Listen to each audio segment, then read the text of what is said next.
Violent clashes have gripped parts of the UK in recent days as protests fuelled by anti-immigrant sentiment rage across communities. But what sparked the riots and why are they spreading?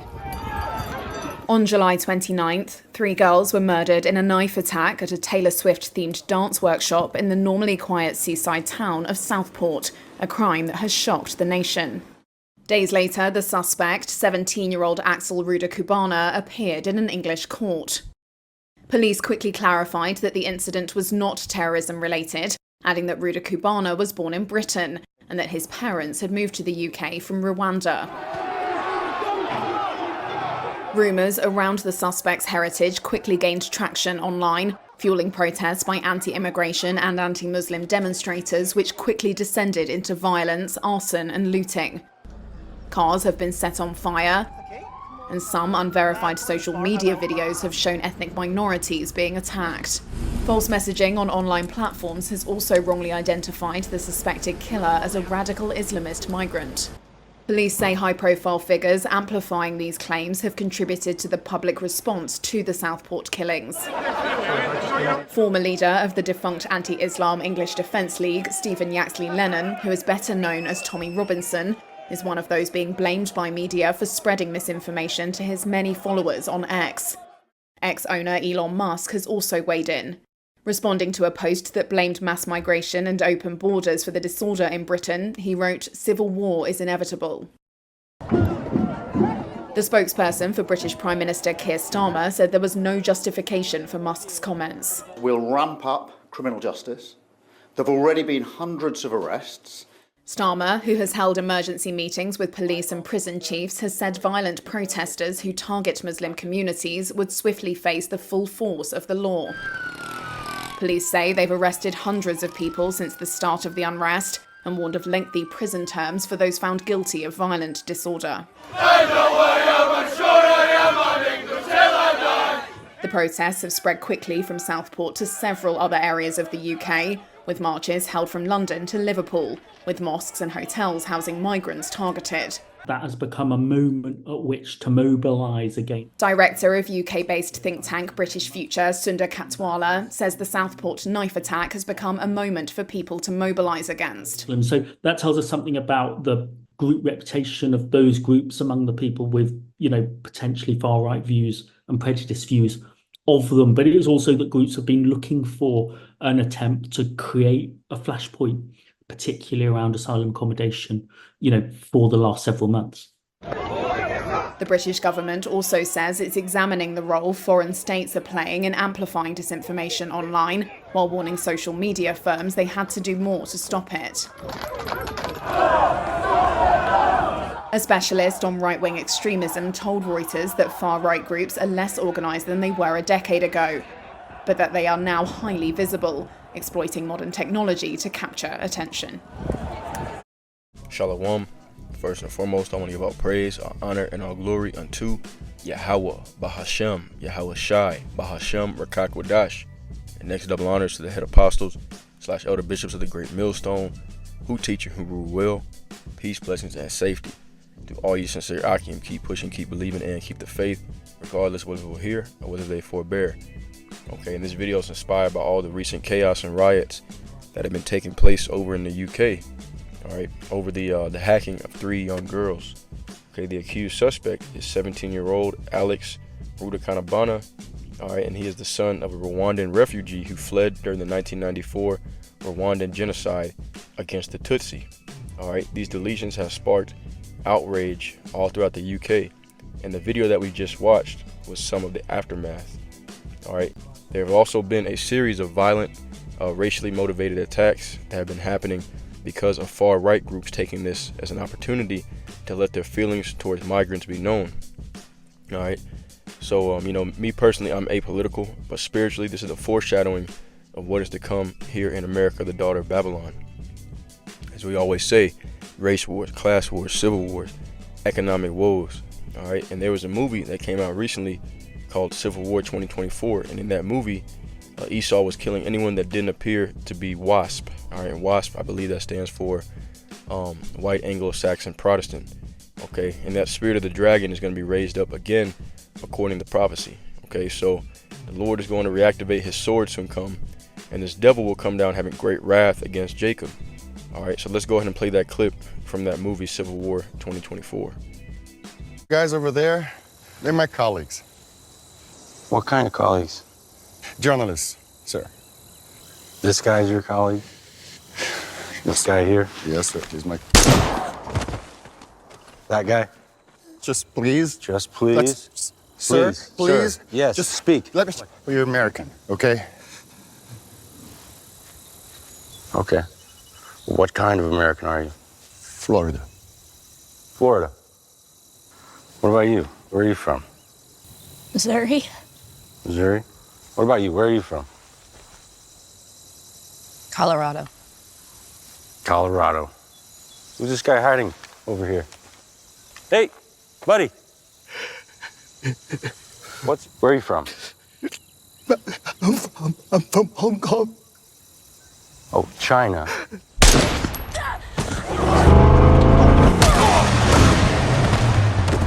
Get in the car! Get in the fucking car!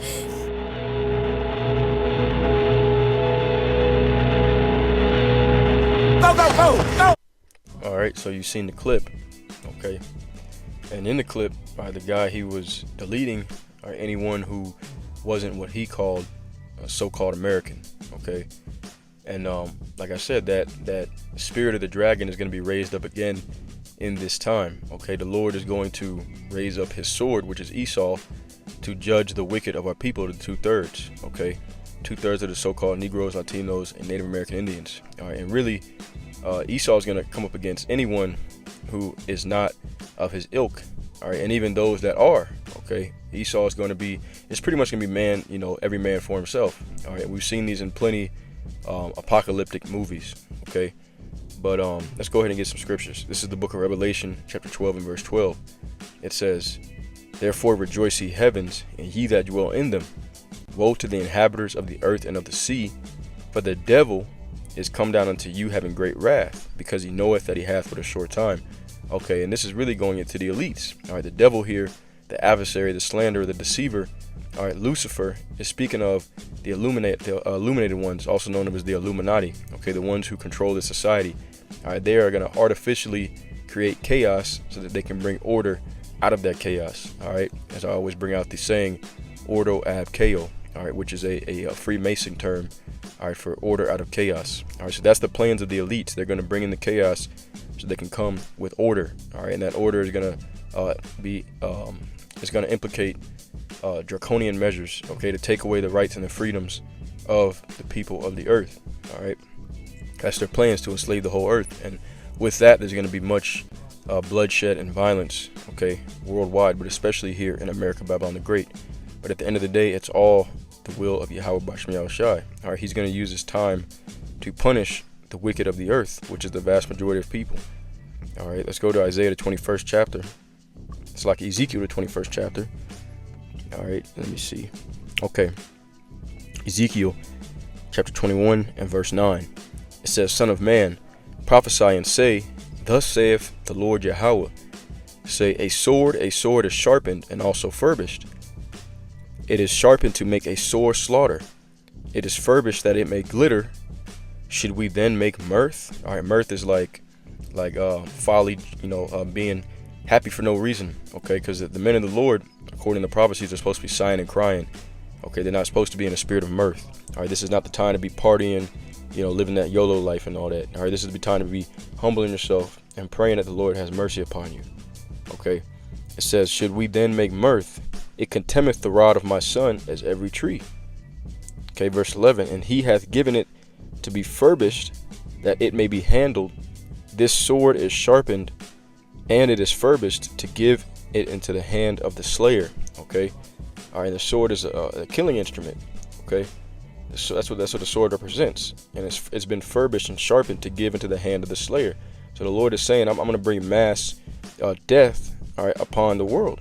Okay, verse 12, "Cry and howl, son of man, for it shall be upon my people." Right, the 2/3. It should be upon all the princes of Israel, Terrors by reason of the sword shall be upon my people. Smite therefore upon thy thigh. Okay, so that's what the Lord is getting ready to bring. All right, he's getting ready to bring his sword. All right, and his sword is none other than Esau, Edom, the so-called white man, starting off with their elites.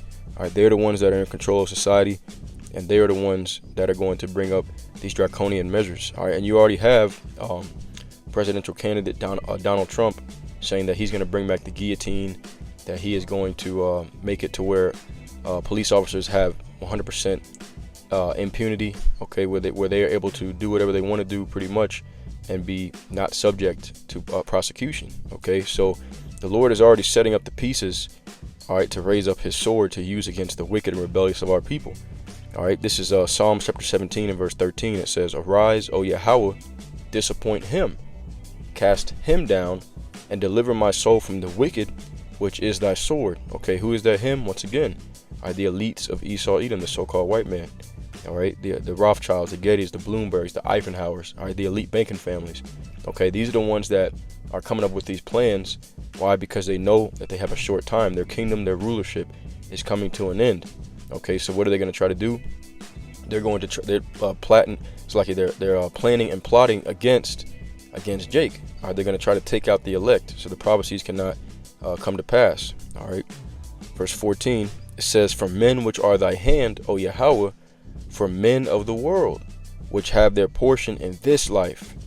All right, so that's how we know who it's talking about. Okay, those that have their portion in this life. Once again, Esau, Edom, the so-called white man, starting off with the elite banking families and even the lower level Edomites. They have their portion in this life. Your average, everyday, Edomite, maybe they own businesses.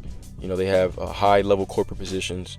Okay, whatever it is, they're in control of the society on the upper echelon and in the lower levels. Okay, Edomites are pretty much in control, so that's how we know who this is talking about. All right, and in that video clip that we saw from Civil War 2024, all right, we saw that guy, he had an army uniform on. He, highly unlikely that he was one of the elites, because they're going to be hiding in bunkers during this time. They're not going to be out there in the city in the public eye. Okay, the people who really run this society are going to be hiding in bunkers, but the spirit of the dragon is going to be raised up even on the low level Edomites.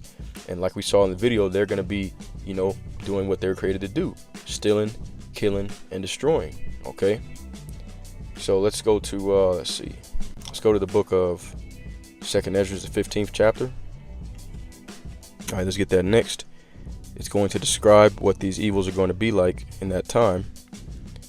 All right, 2nd Ezra 15 is also going to tell you why these things are getting ready to come to pass. Okay, 2nd Ezra 15 and 1. "Behold, speak thou in the ears of my people the words of prophecy, which I will put in thy mouth, saith the Lord, and cause them to be written in paper, for they are faithful and true. Fear not the imaginations against thee, and let not the incredulity of them trouble thee that speak against thee." All right, fear not the imaginations, because why? We just read that Psalm 17 and 13.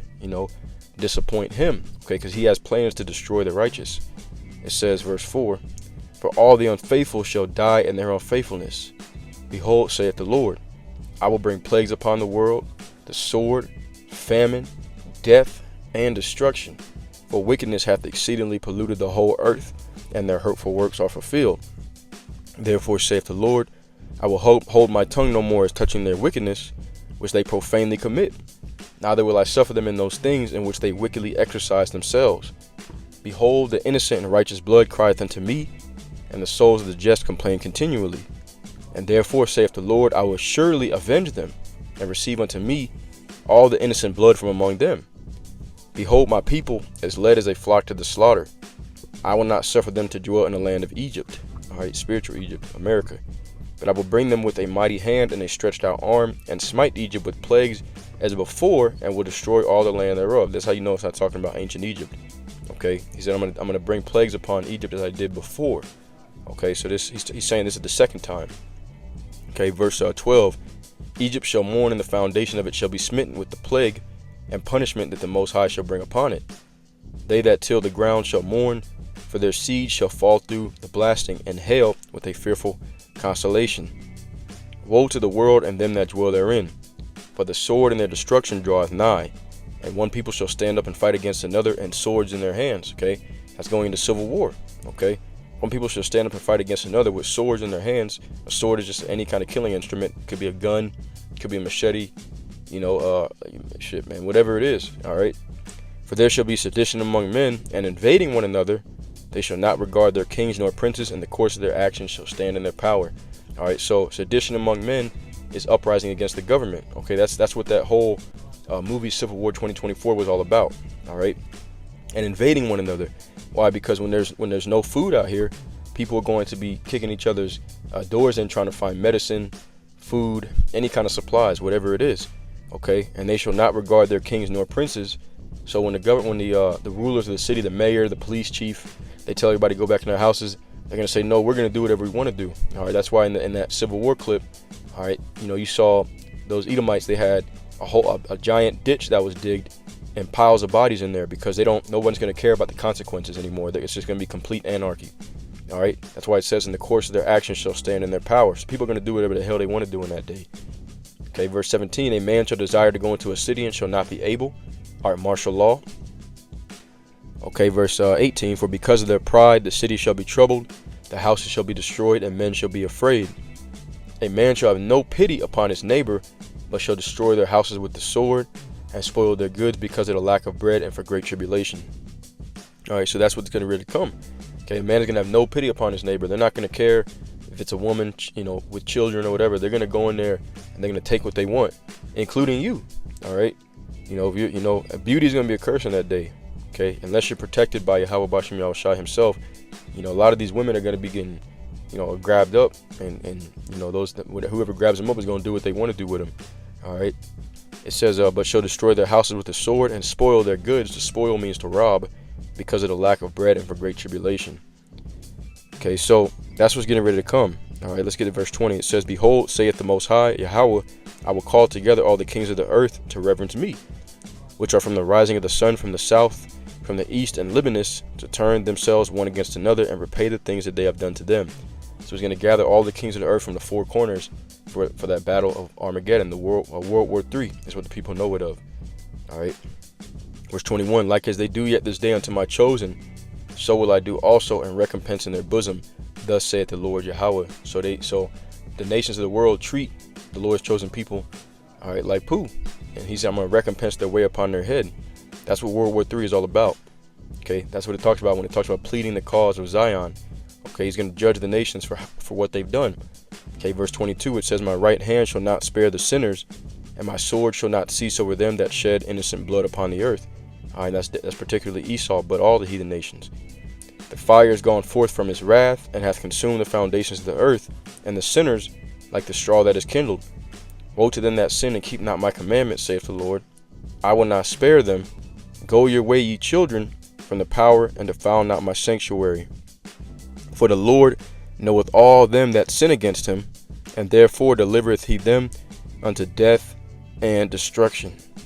For now are the plagues come upon the whole earth, and ye shall remain in them. For the Most High shall not deliver you, because you have sinned against him. Okay, so there you go.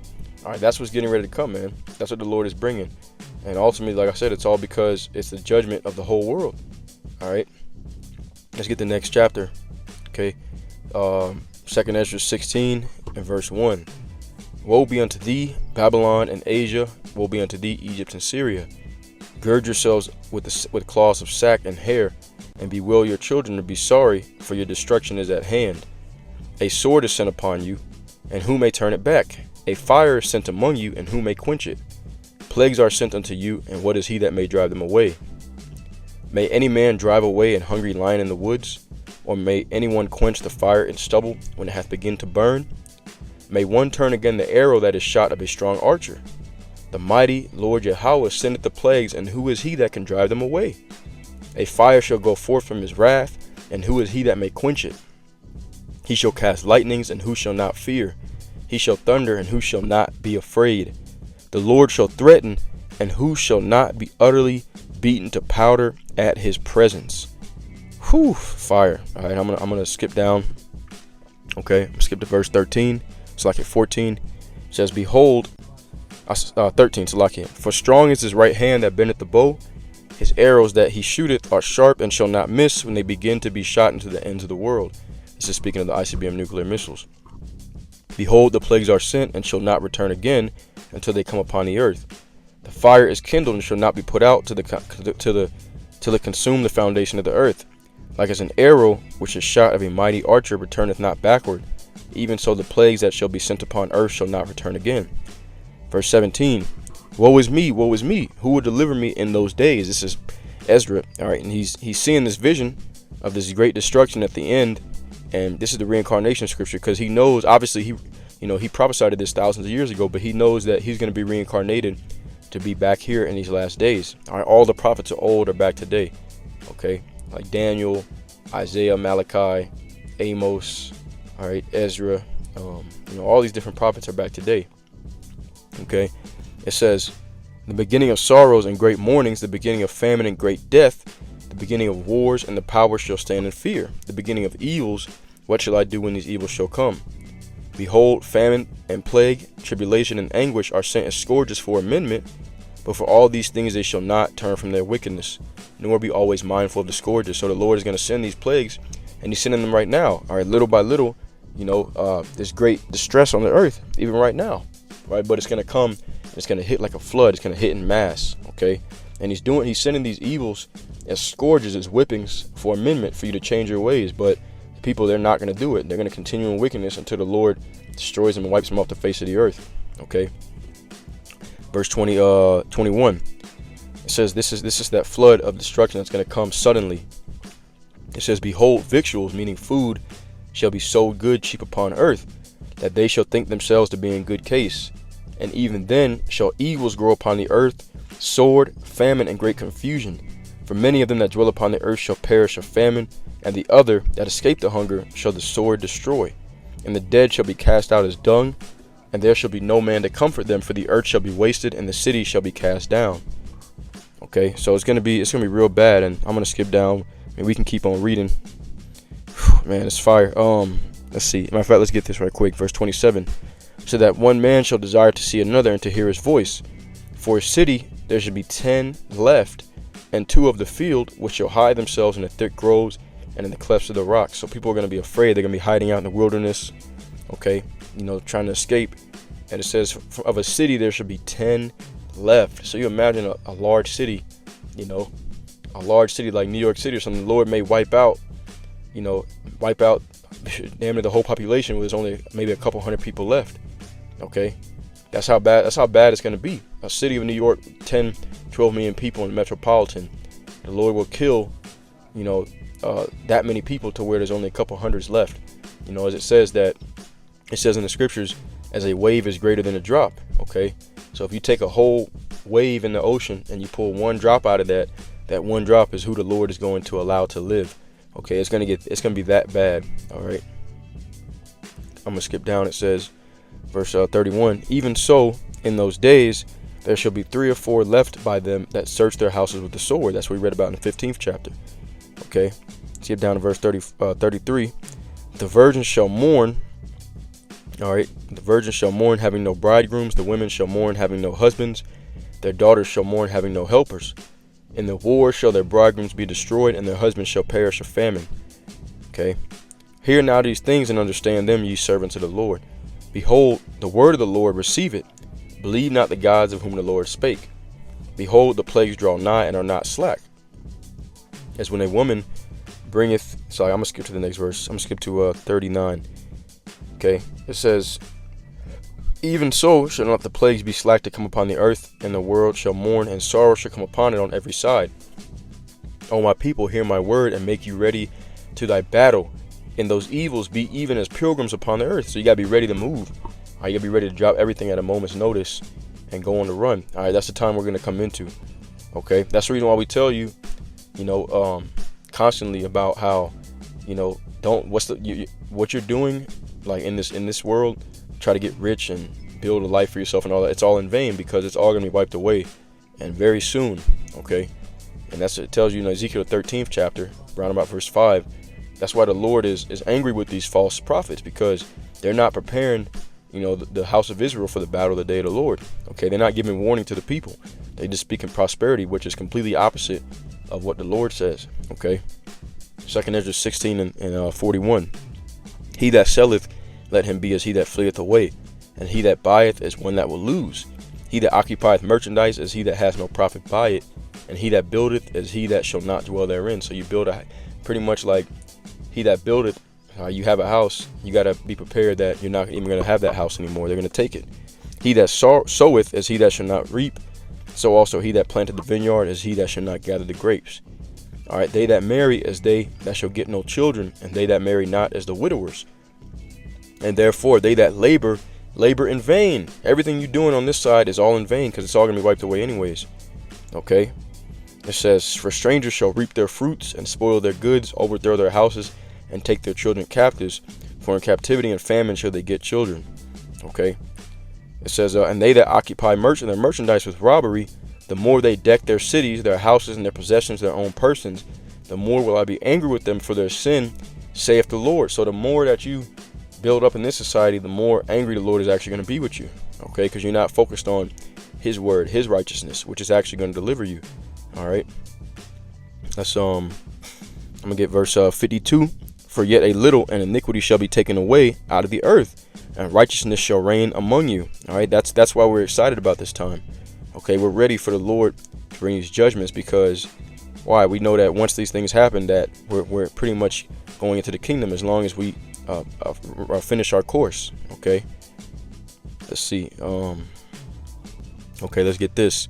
Verse 67. All right, 2 Ezra 16-67. Behold, the Most High himself is the judge. Fear him and leave off from your sins and forget your iniquities, to meddle no more with them forever.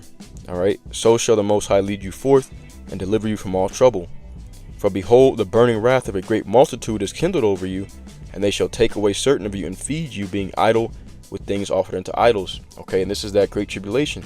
Okay, it tells you Acts 14:22, that through much tribulation shall the saints enter into the kingdom of heaven. Okay, we're going to be persecuted, have our possessions taken from us, some of us thrown in prison, some of us beheaded for the gospel. All right, and they're going to try to feed you with things offered unto idols. That's talking about that RFID microchip, the MOTB, mark of the beast. Okay, spoken of in Revelation 13-16. All right, so this shall take away certain of you and feed you, being idle, because if you're locked up, you're idle, you're not going to be doing anything, you're not going to be working, not even going to be able to read, do nothing. All right, they can take you and feed you, being idle with things offered unto idols. And they that consent unto them, all right, they that take the mark of the beast, shall be had in derision and in reproach and trodden under foot. Okay, because the Lord will kill you. If you take that mark of the beast, you're good as dead. All right. Verse 70. For there shall be in every place and in the next cities a great insurrection and uprising upon those that fear the Lord. They shall be like madmen, sparing none, but still spoiling and destroying those that fear the Lord. For they shall waste and take away their goods and cast them out of their houses. Then shall they be known who are my chosen, and they shall be tried as gold in the fire. See that? All right, verse 74. Hear, O ye my beloved, saith the Lord, behold, the days of trouble are at hand, but I will deliver you from the same. Be ye not afraid, neither doubt, for the Most High is your guide, and the guide of them who keep my commandments and precepts, saith the Lord Yahweh. Okay, so not everybody. A whole lot of people are going to be praying to God and Jesus. All right, they don't keep the commandments, and he's not going to listen to them in that day. He's not going to hear them. They're going to be destroyed. Okay, he is the guide of them who keep my commandments and precepts, saith the Lord. Let not your sins, and your sin is transgression of the law, let not your sins weigh you down, and let not your iniquities lift up themselves. Okay, so there you go. All right, he's going to protect those that keep his commandments from this evil time that we're coming into. But once again, this has been something to the effect of what's going on in the UK is a foreshadowing of the future of America. This is the time we're coming into, and prepare your heart, prepare your mind. Okay. Matter of fact, I'll get one little bit left. All right. Let's see. Here it is. Okay. 2 Ezra chapter 14 and verse 13. It says, Now therefore, set thine house in order, and reprove thy people, and comfort such of them as be in trouble, and now renounce corruption. Right now is the time to renounce corruption. Don't wait until you're right at the death's door to be justified. Okay. Let go from the mortal thoughts. Cast away the burdens of man, and put off now the weak nature. Stop worrying about, what career you're going to have in the next 5 years, going to college, all right, getting rich, whatever it is. Stop worrying about these things, because at the end of the day, they're not going to deliver you. Okay. now's the time to seek the Lord 110%, because you're going to need to be able to pull from that spiritual bank account in that day. All right, you're going to need to be able to pray to the Lord and say, Lord, I served you. I gave up my life for you. All right.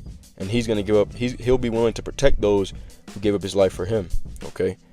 Next verse, it says, and set aside the thoughts that are most heavy unto thee, and haste thee to flee from these times. For yet greater evils than those which thou hast seen shall be done hereafter.